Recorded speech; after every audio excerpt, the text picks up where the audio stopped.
Bonjour à tous. Oh, wow, ça marche super bien. Merci de vous être inscrits pour cet atelier d'aujourd'hui. Donc Lamia, Vincent et moi-même allons vous présenter donc, les retours sur l'enquête Orsa climatique. Donc on participe à un groupe de travail sur les problématiques du changement climatique et notamment de l'Orsa climatique. Et on se réunit une fois par mois pour participer notamment aux consultations de place, réaliser des enquêtes sur les enjeux et besoins pour réaliser un Orsa climatique et effectuer une veille réglementaire et contribuer aux fiches réglementaires sur la durabilité. Donc aujourd'hui, ce qu'on vous présente, c'est l'enquête sur l'Orsa climatique, donc ses résultats. Donc elle a été mise en place au mois de juillet et août de cette année. Et les principaux sujets qui étaient abordés, c'était notamment la gouvernance des risques climatiques et de durabilité, les investissements humains et technologiques et les approches considérées pour intégrer les risques climatiques et de durabilité dans l'Orsa et la gestion des risques. Donc au niveau des données, on a eu 126 répondants, donc anonymes. Donc on sait qu'ils sont membres de l'Institut des actuaires, mais on ne sait pas dans quelle entreprise ils sont, ni quel est leur poste. On savait s'ils étaient du coup plutôt dans des entreprises ou dans des cabinets de conseil ou courtiers ou institutions. Donc on a fait une analyse séparée entre les éléments qu'on voyait côté compagnie et les éléments qu'on voyait plutôt cabinet de conseil. Et on a un nombre de répondants qui est différent à chaque question. Donc il y a des personnes qui n'ont pas répondu à toutes les questions, qui ont ciblé certaines questions, donc vous aurez les éléments au fur et à mesure. On a identifié 2 biais potentiels. Donc le premier, c'est qu'il y a un double comptage entre la compagnie et le conseil, puisqu'il est fort probable que les entreprises qui ont répondu côté entreprise soient des clients côté conseil. Donc on peut avoir un biais de ce point de vue-là. Et on peut aussi avoir 2 répondants qui font partie d'une même entreprise. Donc ça représente également un biais, comme c'est anonyme, on ne sait pas quelle est l'entreprise. Ce qu'on voulait préciser aussi, c'est que ces sujets, ils évoluent très rapidement. Et donc les résultats, ils reflètent la vision des répondants à la mi-année 2023. Peut-être en commentaire additionnel, ça veut aussi dire que chaque répondant a répondu avec sa vision des sujets en cours dans l'entreprise, ce qui peut éventuellement dépendre de sa direction et de ses propres activités. Ce qu'on verra aussi sur certains éléments de restitution, c'est que l'aspect compagnie ou conseil et courtage peut donner 2 éclairages parfois légèrement différents sur certains sujets, ce qui peut refléter à la fois les choses en place dans l'entreprise et l'actualité en termes de développement auprès des sociétés d'assurance quand elles se font accompagner par des cabinets de conseil. Donc on vous a montré un petit peu le profil des répondants qui ont participé à cette enquête. Donc on voit qu'il y a divers profils et on les a regroupés en donc 2 grandes catégories. Donc la première catégorie, donc cabinet de conseil, d'audit, courtier et autorité de contrôle, et la deuxième partie sur les assureurs, réassureurs, banques ou établissements financiers. Et on a également la répartition au niveau du chiffre d'affaires. Donc on voit qu'il y a plus de 70% des entreprises qui ont répondu qui ont un chiffre d'affaires supérieur à 500 millions d'euros.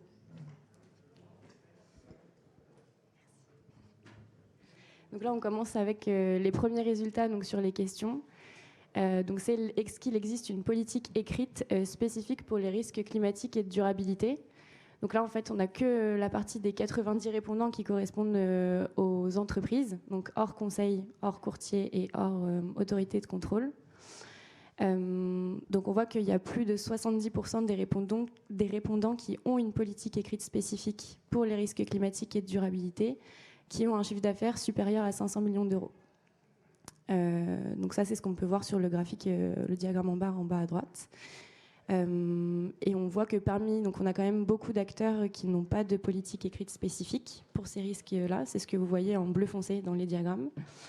Et donc, on voit que plusieurs acteurs peuvent envisager d'intégrer les risques de durabilité dans des politiques existantes.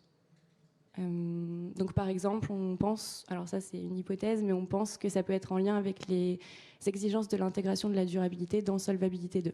Donc, pas pour les établissements financiers, mais pour les assureurs en tout cas, et réassureurs. J'ai oublié de le préciser, mais si vous avez des questions et que vous voulez participer, n'hésitez pas. Hein.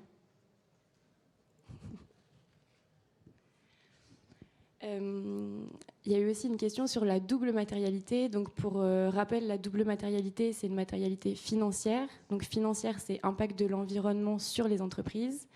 Et la matérialité d'impact, là, ça va être l'impact des entreprises sur l'environnement. Donc, c'est une notion qu'on ne retrouve pas dans l'ORSA climatique. Donc, ne paniquez pas si vous ne l'avez pas dans votre ORSA climatique. Et c'est une notion, par contre, qu'on peut retrouver dans la CSRD. Vincent, qui connaît très bien les sigles, peut peut-être nous dire ce que ça veut dire. Corporate Sustainability Reporting Directive. Voilà, merci Vincent. Et donc là, donc cet élément, on le retrouve du coup dans une norme qui va être mise en place à partir de 2024. Donc on voit que 77% des répondants sont concernés par la CSRD. On a fait un proxy parce qu'en fait, il y a différents critères qui sont nécessaires pour définir si on est éligible à la CSRD, notamment le nombre de salariés et le montant de chiffre d'affaires. Et donc, on peut voir par rapport à ce qui est reflété dans les entreprises qui sont en train de définir la double matérialité ou l'ont définie, que ça peut être une exigence vue comme une exigence réglementaire et peut-être pas quelque chose de fait par eux-mêmes directement. Oui, peut-être ça peut illustrer le fait que parmi les éléments très drivants sur l'intégration des sujets de risque climatique et de durabilité dans les sociétés d'assurance, nécessairement la réglementation oriente beaucoup de travaux et d'activités. Et une partie de ce qu'on vous présente, on pense comme réponse, illustre la photo de l'évolution des entreprises pour à la fois l'intégration de leurs propres réflexions sur les sujets climatiques et durabilité, mais aussi comment et à quelle vitesse elles s'adaptent et elles intègrent les éléments de réglementation venus ou à venir.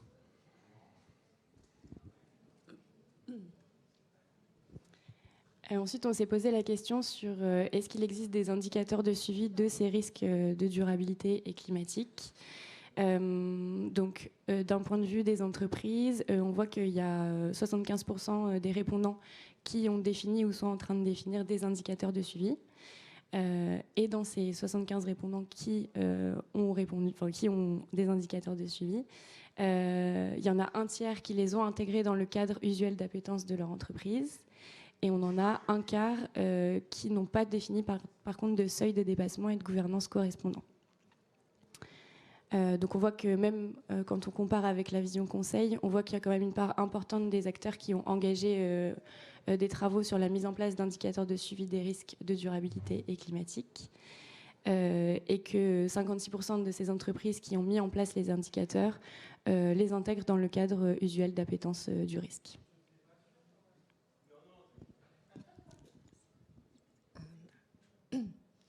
Ensuite, la question d'après concernait la comitologie, donc à savoir si les risques de durabilité et de changement climatique sont traités dans un comité dédié.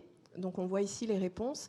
La réponse est non pour 72% lorsqu'on regarde la vision des entreprises. Ces risques sont plutôt traités dans des comités existants.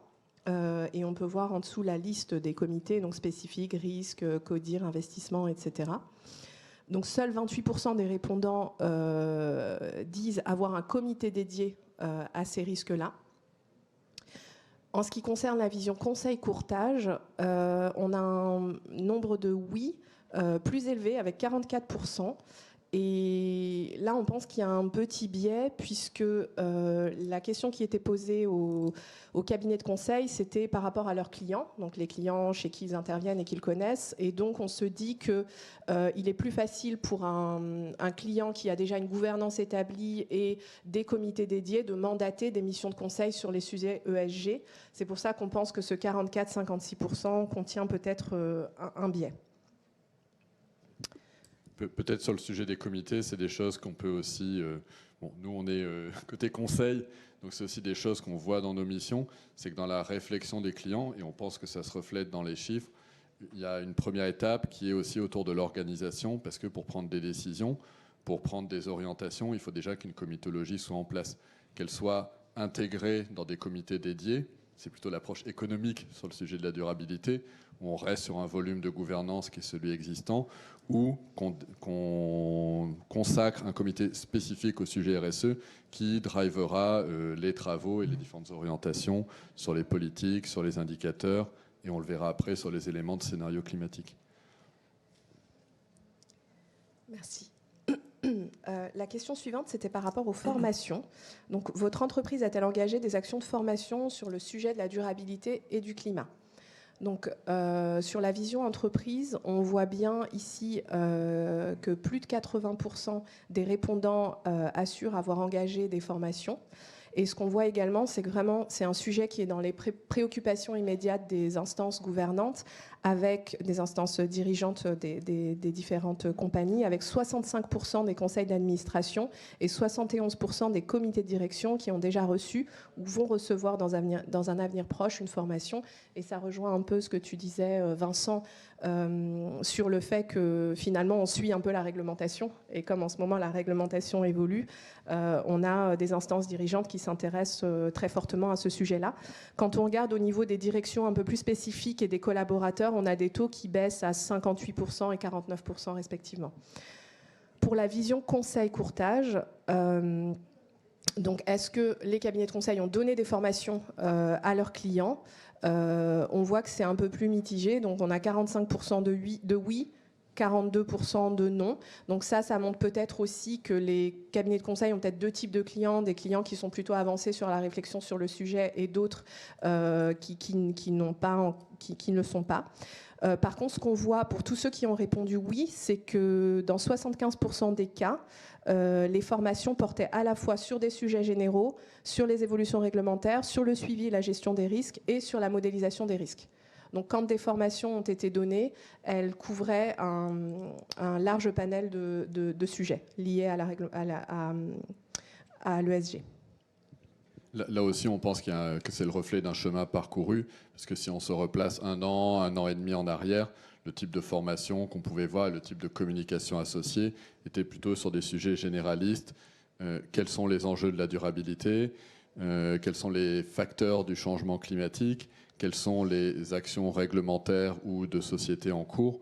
Aujourd'hui, on voit apparaître dans les réponses que la formation passe à l'étape suivante, où on commence à aborder les sujets risques et modélisation. Donc il y a aussi, dans cette photo, une démarche de sophistication progressive et qui va continuer avec la prise d'ampleur des sujets réglementaires et des travaux dans les sociétés d'assurance. La question suivante était liée aux éléments de rémunération. Donc la question était, votre entreprise a-t-elle mis en place des éléments de rémunération relatifs à l'atteinte d'objectifs de durabilité et de changement climatique ? Ici, ce qu'on peut voir, donc on a à la fois la vision entreprise et vision conseil-courtage qui est à peu près similaire, avec à peu près 80% des répondants qui disent que non. Donc il n'y a aucun élément de rémunération mis en place et lié à l'atteinte d'objectifs de durabilité. Ici, ce qu'on peut se dire, c'est que ça ne reflète pas forcément la réalité, mais que peut-être comme ces décisions sont plutôt prises par le top management, ce n'est pas forcément ensuite escaladé aux différentes directions et aux équipes. Donc là, il y a vraiment une question sur ce slide. Est-ce qu'on reflète ici vraiment la réalité et donc il n'y a aucun élément de rémunération mis en place pour le moment, ou est-ce que ça a été fait à un niveau plus élevé dans la hiérarchie et ce n'a pas été communiqué ?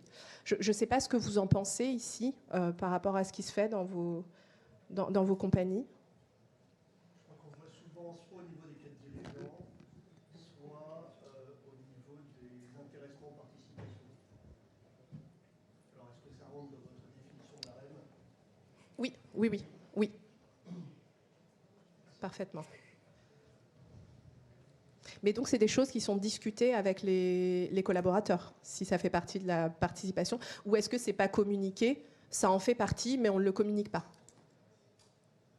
C'est ça la question. Voilà. Et c'est un petit peu la question qu'on se posait sur cette question. C'est un des enjeux. Alors là, je vais parler aussi, au-delà du sondage, de l'expérience que nous, on a. On le voit, la diffusion des sujets RSE dans les sociétés. Alors bien sûr, ça dépend de leur degré de maturité, aussi de l'intensité de leur engagement. Il y a des acteurs qui souhaitent communiquer fortement et communiqués qui sont assez engagés, et même au sein de leurs collaborateurs, il y a beaucoup de communication. Parfois, la diffusion de l'information, de la connaissance et des messages peut se faire par capillarité ou par proximité à partir des directions qui sont cœur sur le sujet RSE, qui petit à petit embarquent d'autres directions, communiquent et permettent une appropriation.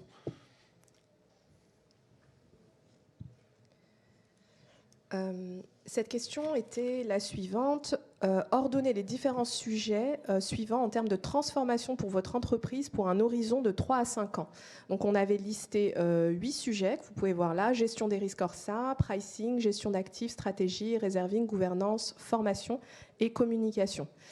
Ici, on a eu 71 répondants, mais on a fait le choix de vous présenter pour la vision entreprise uniquement les réponses des assureurs non-vie avec 22 répondants et des assureurs vie avec 12 répondants. On avait également laissé la possibilité aux répondants de citer d'autres exemples si on n'avait pas tout couvert parmi les 8 propositions qu'on a faites. Il y a 2 choses qui sont ressorties, donc évolution des outils et des systèmes d'information pour un répondant et la réassurance pour un autre répondant. La réassurance, en fait, c'était implicitement inclus dans la gestion des risques, quand on parlait de gestion des risques et d'ORSA. Donc là, ce qu'on peut voir, c'est que clairement, ce qui ressort en première position, que ce soit pour les assureurs non-vie et les assureurs vie, mais également, si on regarde côté conseil, c'est que la gestion des risques et l'ORSA est au cœur des préoccupations de transformation pour les 3 à 5 ans. Ce qu'on voit également, c'est qu'on a la gestion d'actifs et la stratégie qui sont plutôt bien placées, que ce soit pour les assureurs non-vie et les assureurs vie. Et une fois de plus, on fait le lien avec la réglementation actuelle qui est en train d'évoluer. Donc il y a un lien direct entre l'article 29, la CSRD et la stratégie et l'allocation d'actifs, la gestion des actifs. Une fois de plus, je vais vous demander de participer. Qu'est-ce que vous pensez de ce classement ? Est-ce que vous croyez que ça reflète vos préoccupations actuelles ?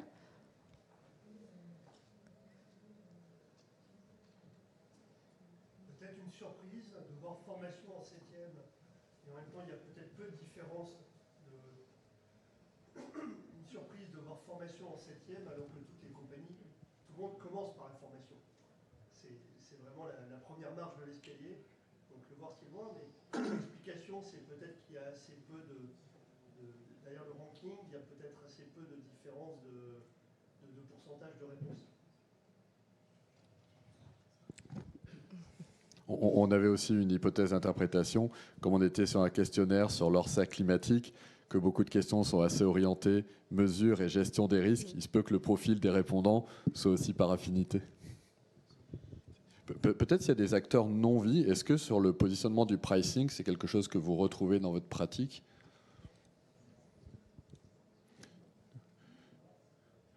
Nous, on avait aussi des hypothèses, outre le fait que l'acteur non-vie est très exposé aux risques climatiques physiques et déjà, par son approche sur les risques CatNat et ses modélisations de réassurance, capte déjà des éléments liés au changement climatique.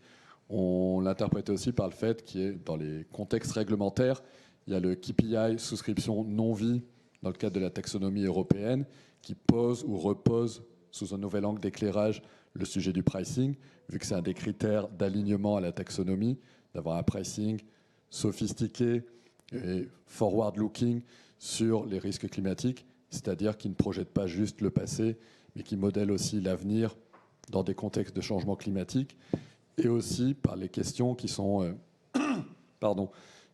posées à travers, par exemple, l'exercice de stress test climatique ACPR actuel sur les enjeux d'assurabilité du risque, d'adaptation du prix à la déformation des risques liés au changement climatique. Donc on voit aussi des éléments contextuels qui peuvent contribuer à faire remonter ce sujet. Et puis on voit des éléments plus structurels sur la nature d'un assureur non-vie. Donc si parmi vous, quelqu'un est en non-vie et a une opinion, on est intéressé par le partage.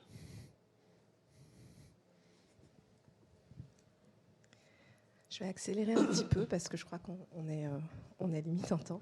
Alors, en ce qui concerne les scénarios climatiques, donc ici la question c'était de savoir est-ce que les compagnies utilisent des scénarios risques physiques, risque de transition ou les deux. Donc ici, on peut voir la réponse. Principalement, donc à 54%, les compagnies ont répondu les deux, donc à la fois des risques physiques et des risques de transition. C'est la même chose pour la vision courtage, où on répond à 67% les deux.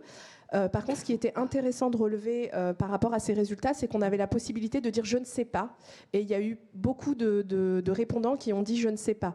9% qui ne savent pas s'il y a des risques physiques qui sont considérés dans leur sac climatique.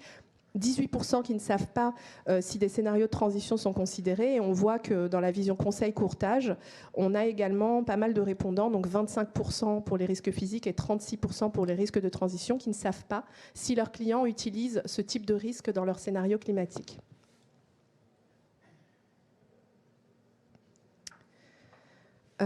Cette question-là, c'était pour savoir à quel niveau les risques climatiques dans l'ORSA et la gestion des risques sont-ils pris en compte. On a proposé 7 niveaux différents, donc que vous pouvez voir listés ici, cartographie des risques, vision et stratégie, etc. Je vous laisse lire.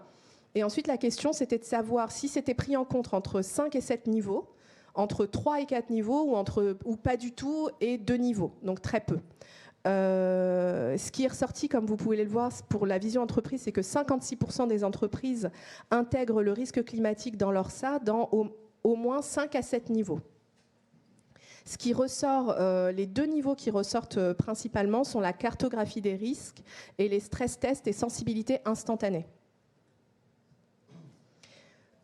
Pour la vision conseil-courtage, donc c'est un peu plus binaire, où on a soit entre 0 et 2 niveaux principalement, ou entre 5 et 7 niveaux, mais là, une fois de plus, on peut relier ça au type de clients. Donc soit des clients qui sont déjà très bien avancés, soit d'autres qui débutent un petit peu sur le sujet. Voilà, je vais te donner la parole. Donc pour poursuivre sur les sujets plus orientés hors ça, on a posé la question à quel horizon était traité le sujet des risques climatiques, donc sur différentes thématiques, que ce soit la cartographie des risques, le profil de risque et l'appétit au risque, la réalisation de stress tests et l'intégration dans une vision et une stratégie business. Donc la réponse qui domine, c'est plutôt un horizon court terme ou éventuellement pour la cartographie des risques moyen terme. Alors sachant qu'il y a toujours le débat autour du risque climatique et de l'ORSA climatique, de qu'est-ce que le court terme, le moyen terme et le long terme. Pour la question, on précisait que le court terme était à un horizon de moins de 5 ans et le moyen terme jusqu'à 10 ans. Donc, la manière dont on interprète cette photo, c'est le point de départ sur l'ORSA climatique, c'est de toute façon l'ORSA classique. L'ORSA classique, il est réalisé à horizon d'un business plan, donc on est sur des horizons de 3 à 5 ans. Et on interprète que c'est la raison pour laquelle le court terme domine.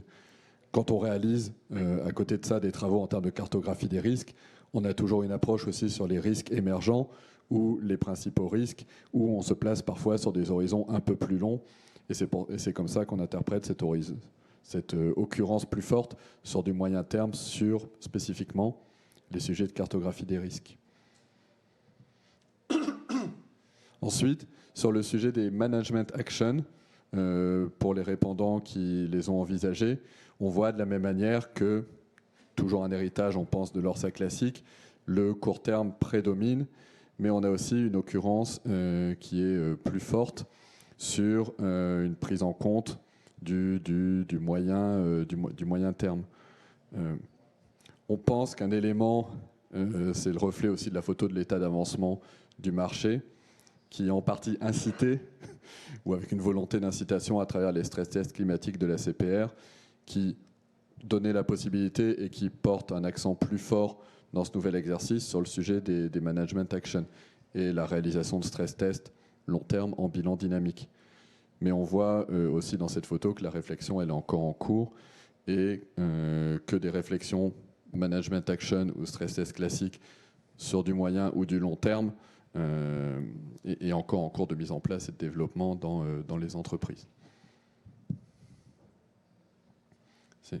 Donc, c'est un reflet qu'on retrouve dans la vision conseil-courtage où, de manière un peu peut-être caricaturale, en termes de mission d'accompagnement, les entreprises font intervenir le conseil, soit pour renforcer des choses déjà en place, soit pour les aider dans la mise en place de nouveaux sujets ou de nouveaux éléments de modélisation. Et on pense que c'est pour ça qu'on voit le long terme ressurgir beaucoup plus fort dans la photo, dans la vision côté courtage, conseil courtage, que dans la vision entreprise. Encore une fois, drivé par des travaux, soit de préparation de l'ORSA climatique, vision solvabilité 2 et IOPA, soit dans le cadre d'accompagnement au stress test climatique ACPR actuel, qui lui aussi place les acteurs dans une vision long terme. On avait posé une question sur les outils utilisés pour gérer les risques climatiques et de durabilité par les sociétés d'assurance. Alors, on a moins d'occurrences de réponses et on a un paysage assez large, assez vaste en termes d'outils utilisés par les répondants, que ce soit des outils internes, des outils externes payants ou des outils externes open source. C'est le reflet, on pense, de plusieurs choses. D'une part, aujourd'hui, de la diversité du marché en termes d'offres de services payantes, la diversité aussi en termes de mise à disposition de bases en open data ou d'outils accessibles à chacun et qui sont aussi promus par l'EIOPA qui indique toujours dans ses papiers méthodologiques ou dans ses white papers sur le risque climatique quels sont les outils en open access, quelles sont les bases en open data qui pourraient être utilisées. Donc c'est des choses qu'on retrouve dans cette photo. Alors derrière ça, pour vous donner un peu les typologies, on a des outils payants qui sont plutôt orientés sur la modélisation, sur le pricing, le traitement de données. On a des outils qui sont plus liés à des sujets de reporting, de consolidation des données, de consolidation des narratifs ou des outils de data vise sur des éléments d'appréciation de l'exposition au risque climatique, que ce soit dans les portefeuilles d'actifs ou de passifs. Et dans les éléments d'open data, on peut trouver des outils comme Climada, par exemple, ou des outils de visualisation spatiale des risques, comme l'outil qui était mentionné, QGIS, par exemple.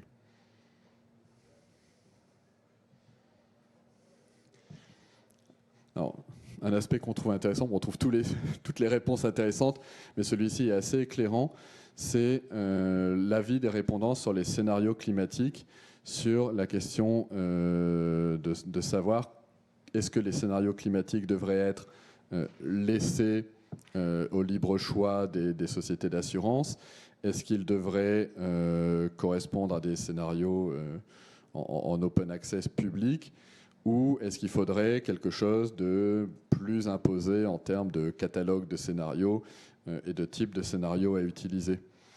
On voit que la réponse principale, c'est les deux, donc plutôt une réponse normande, mais de dire, et l'interprétation qu'on en a, c'est que les acteurs apprécieraient d'avoir plutôt une base commune. Alors, on n'a pas forcément le détail, mais que ce soit sur les principes des scénarios ou peut-être sur les scénarios eux-mêmes. On pense avec un sujet, par exemple, de préoccupation de comparabilité pour l'ensemble des acteurs et pour des acteurs peut-être un peu plus petits aussi de coûts pour pouvoir implémenter des scénarios. En même temps, dans cette occurrence principale, il y a l'expression d'un intérêt pour pouvoir particulariser des scénarios qui seraient d'une base commune ou pour avoir aussi des éléments, d'intégrer des éléments spécifiques à chaque entreprise. Et ça, la manière dont on l'interprète, c'est une préoccupation aussi c'est le même débat que formule standard versus modèle interne en solvabilité 2, mais c'est aussi la question du réemploi des scénarios. Parce qu'aujourd'hui, les exigences de modélisation et de projection long terme avec des scénarios climatiques, vous la trouvez dans l'ORSA climatique, vous la trouvez dans les rapports LEC 29 si vous êtes un assureur vie, vous la trouvez dans la CSRD avec des degrés de spécification ou d'exigence sur les scénarios à utiliser qui sont divers. Et donc ça pose les entreprises d'assurance face à la question de est-ce qu'on utilise les mêmes scénarios pour chaque cadre réglementaire ou est-ce qu'on capitalise et on mutualise sur les scénarios qu'on utilise, avec le risque, en fonction qu'on soit en réglementation française ou en directive européenne, les orientations sur les scénarios ne soient pas les mêmes. Et on pense que cette occurrence principale est le reflet de ces réflexions et de ces préoccupations, avec le souhait d'avoir une base commune et la liberté de pouvoir particulariser au profil de risque et aux besoins de chaque acteur. Alors ensuite, on avait aussi demandé l'avis sur la prise en compte des risques dans l'ORSA, où on retrouve de manière assez symétrique entre les entreprises et les sociétés de courtage l'expression des freins et les opportunités qui sont vues dans les sujets de l'ORSA climatique. La principale préoccupation qui ressort, sans surprise, mais ça le factualise, c'est la complexité de la modélisation. On est familier de la modélisation, alors court terme, si on se place du point de vue climatique, donc horizon 5 ans, projeter son bilan à 2050, voire à 2100, c'est un autre degré de complexité et ça demande beaucoup d'efforts d'adaptation des modèles et de choix et d'intégration des scénarios. L'autre élément, c'est que l'ORSA climatique, c'est un ORSA en plus. Et donc, c'est un sujet en plus dans des directions qui sont déjà très sollicitées. Et donc, il y a un élément de préoccupation sur la charge additionnelle que ça représente. Parce que sans que ce soit l'ORSA climatique, sans que ce soit un exercice orthogonal, aux travaux déjà menés, c'est un exercice quand même à part. Donc peut-être pour garder un peu de temps du reste, je ne liste pas l'ensemble des éléments. Vous les retrouverez. Il y a des enjeux de données, de qualité de la donnée, de précision de la donnée. Par exemple, sur la granularité de la donnée, que ce soit en termes d'identification des secteurs d'activité des contreparties de manière fine sur les portefeuilles d'actifs, ou que ce soit, par exemple, sur le degré de géolocalisation des risques dans un portefeuille de passifs non-vie. Alors, on a bien aimé, on va finir cette slide sur un élément d'optimisme, on a bien aimé la réponse sur l'opportunité, sur le fait de mieux vivre ensemble. On trouvait qu'en termes d'expression de valeur autour des sujets ESG, c'était assez dans l'esprit. Et donc, on voulait le partager avec vous. En conclusion, donc, si le sujet vous a intéressé et que vous souhaitez participer, n'hésitez pas à nous rejoindre au sein de notre GT ORSA climatique, où donc vous pourrez participer avec nous aux réponses pour les consultations de place, mener d'autres travaux comme celui que nous vous restituons aujourd'hui, ou aussi participer aux travaux menés par un autre sous-GT du GT changement climatique sur les sujets de veille réglementaire et de réalisation d'un guide sur les éléments réglementaires de la durabilité, pour lequel il y a un atelier cet après-midi, si je ne m'abuse. Voilà, et je pense qu'on a un temps... On a 7 minutes, c'est ça, pour les questions ?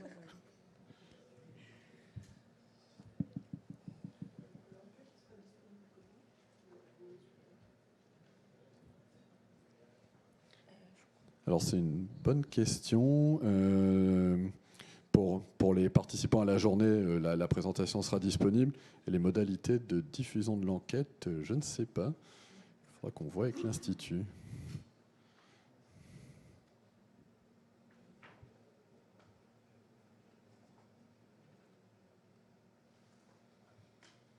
Mais du coup, je prends la question pour porter la réponse dans les faits. C'est pas tout à fait une question, mais plus un étonnement en fait. J'ai été surpris que la réassurance ne ressort pas plus en non-vie en termes de danger, parce que je pensais qu'en 2023, les priorités ont fait plus que doubler en fait, compte tenu de ce qui s'est passé en 2022. Rappel grêle, sous-modélisé, sécheresse très forte en fait en 2022. Donc globalement sur le marché non-vie, les priorités ont doublé. Et en 2024, la tendance encore, elle est à la hausse en fait. Donc je m'aurais attendu en termes d'enquête que les acteurs en non-vie en fait placent la réassurance beaucoup plus haut que sur le top 8 en fait. Alors je vais faire une réponse d'actuaire. On peut se permettre. Je pense qu'il y a un biais.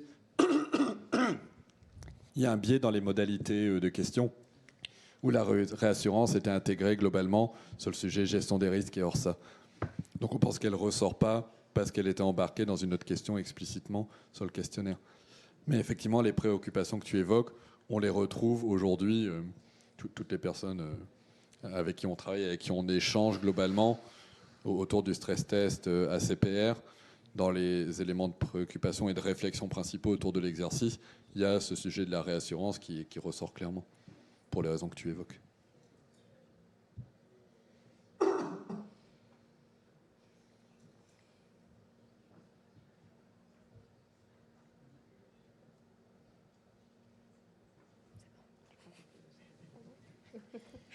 Merci de nous avoir Merci à écoutés. tous.